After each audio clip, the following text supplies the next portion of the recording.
Olá!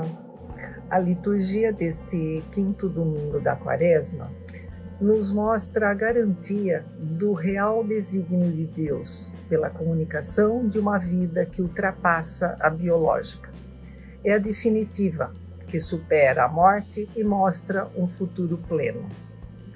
Portanto, irmãs e irmãos, a primeira leitura de Ezequiel 37, nós vemos que Deus nos comunica uma vida de libertação, através da libertação do seu povo exilado, escravizado, desesperado, sem futuro, condenado à morte.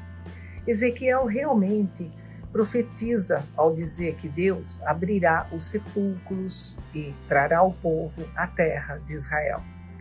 A situação de desespero em que estavam os exilados e exiladas é uma situação de morte, de escravidão, de ausência da esperança. Isso pode ser comparado como a estarmos num túmulo. Deus entra nessa profecia e vai transformar a morte em vida. Promete o povo regresso à sua terra, restaura a esperança dos exilados num futuro de felicidade, de fraterna paz. Derramará o seu espírito a Ruá, o feminino de Deus, que gera vida. Vai acontecer uma revivificação de todo o ser humano. E no contexto do Gênesis, lá no 2, versículo 7, vai nos criar do barro e nos infundirá um hálito de vida, e o ser humano vai ganhar essa força vital. De duros insensíveis, de pedras, vão se transformar em gente amorosa, capaz de amar a Deus, aos irmãos e irmãs, transformando os sepulcros, lá de Ezequiel 36, 26, 27, numa nova criação, essa que é ressignificada, que abre um contexto de injustiça, um parecer novo, um caminho que estava perdido sem saída, é aberto, transformando o desespero num esperançar. A resposta a essa palavra será proclamada no Salmo 129, 130, uma palavra de esperança cantada a Deus pela vida, em toda a sua capacidade de vida, mesmo plena. Ali é colocada a expectativa na certeza da graça de Deus. No Senhor toda a graça e redenção. Das profundezas eu clamo a vós, Senhor, escutai a minha voz. Na segunda leitura da carta de Paulo aos Romanos, ali se desenvolve uma das maiores antíteses paulinas, essa divisão da carne e espírito. Viver segundo a carne, para Paulo, o que era entender a vida conduzida à margem de Deus e com Deus, o que era o espírito, o que era a vida, o que era o ser da carne, o ser do espírito, ou o ser do egoísmo, ou o ser da vida plena a favor dos irmãos. Os valores são de divisão, mas dá para se enxergar escravidão e libertação. Nesta antropologia paulina, a carne é história, é sarx, é viver segundo o Espírito, que significa uma vida de concretude em Deus, pautada pelos valores de justiça, pelos valores da caridade, da alegria, da paz.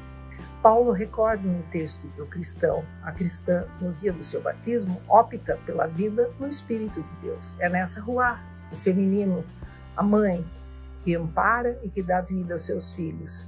Identifica-se com Cristo, com uma vida no Espírito de Deus. E é isto, depois de uma vida de renúncia a egoísmos e feita por opção a Deus pelas suas propostas, Deus nos ressuscitará definitivamente sob a comunicação de uma vida que recria ao ser Deus, Pai e Mãe, que ampara e cuida de todos os seres, dando uma vida fraterna e uma esperança de dias melhores. Nessa mesma perspectiva, o Evangelho vai mostrar uma família, e é a família de Betânia. Ela apresenta características relevantes e diferentes para se pensar a esperança em Cristo. 2 mulheres e um homem são os protagonistas e eles são irmãos. Em primeiro lugar, o autor não faz qualquer referência a outros membros da família, além de Maria, Marta e Lázaro. Não há aí ênfase em uma questão parental ou um modelo que seja efetivo de família para Deus, como pai, mãe, filhos, filhas. João insiste no grau de parentesco na fé, que nos une como irmãos e irmãs. Aliás, essa palavra irmão, irmã, adelphos, será usada por Jesus após a ressurreição e vai definir a comunidade de discípulas e discípulos dele, em João 20:17.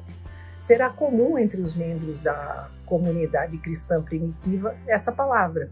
Assim, não é a consanguinidade, não é o biológico, não é o fisiológico de novo, mas é algo além, é algo espiritual e é a unidade em Cristo fraterna que acontece eternamente.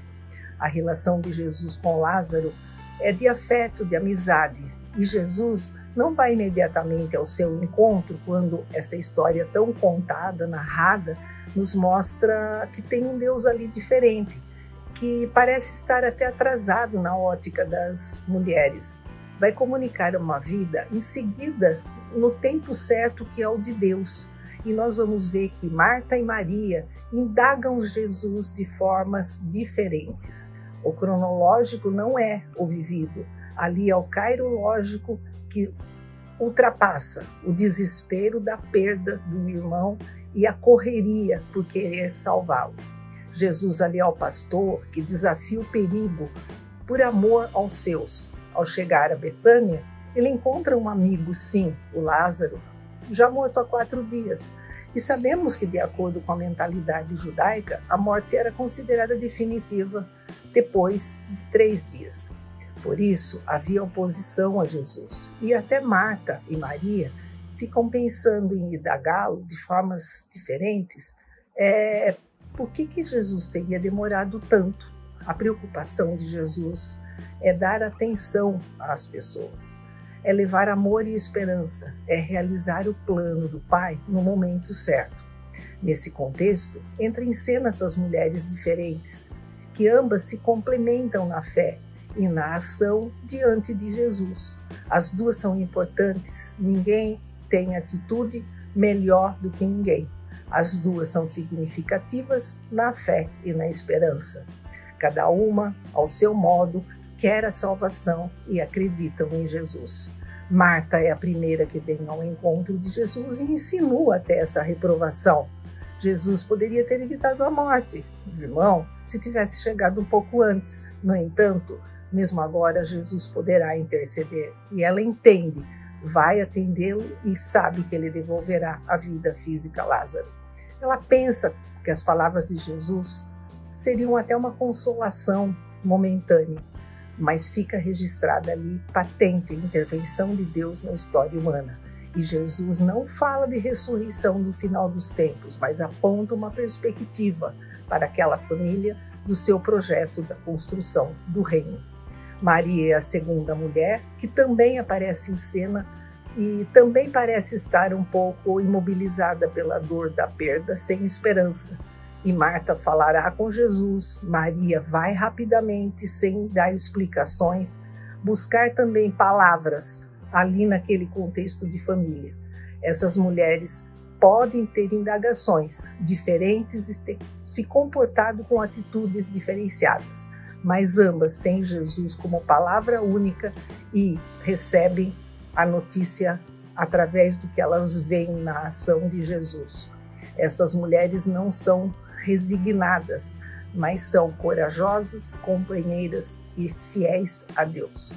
Assim, a questão principal, determinante do Evangelho, é a afirmação de que a amizade com Jesus acolhe a sua proposta de diferentes perspectivas, aceita a vida que Deus dá, e os amigos de Jesus, pelo batismo, quando aceitam a fé, como Marta e Maria, mulheres diferentes, convidadas a viver a vida sem medo, livres, corajosas, companheiras nas dificuldades, capacitadas para se investir na vida, inclusive do irmão, generosamente acolhem a Deus e vivem de formas diferentes a justiça em busca de vida plena.